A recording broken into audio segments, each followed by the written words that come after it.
વાંસદા તાલુકાના શિક્ષણ જગત માટે એક ગર્વની ક્ષણ સામે આવી છે. ભારતીય ગ્રીન બિલ્ડિંગ કાઉન્સિલ IGBC દ્વારા આયોજિત ઇન્ડિયન ગ્રીન સ્કૂલ બિલ્ડિંગ કોમ્પિટિશનમાં વાંસદાની રનપુર પ્રાથમિક શાળાએ સમગ્ર ભારતભરમાંથી 8મો ક્રમાંક મેળવી ગુજરાતનું નામ રોશન કર્યું છે.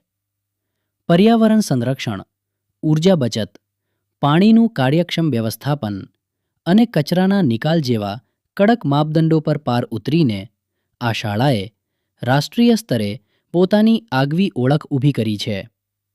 આ સિદ્ધિ પાછળ શાળાના શિક્ષકો, વિદ્યાર્થીઓ, વાલીઓ અને ગ્રામજનોના અથાગ પ્રયાસો અને પર્યાવરણ પ્રત્યેની તેમની સંવેદનશીલતા જનશીલતા જવાબદાર છે. રનપુર પ્રાથમિક શાળાની આ સફળતા માત્ર જિલ્લા કે રાજ્ય માટે જ નહીં, પરંતુ સમગ્ર દેશની અન્ય શાળાઓ માટે પણ પર્યાવરણ મિત્ર શિક્ષણ તરફ આગળ વધવા માટે એક પ્રેરણાદાયી ઉદાહરણ બની રહેશે.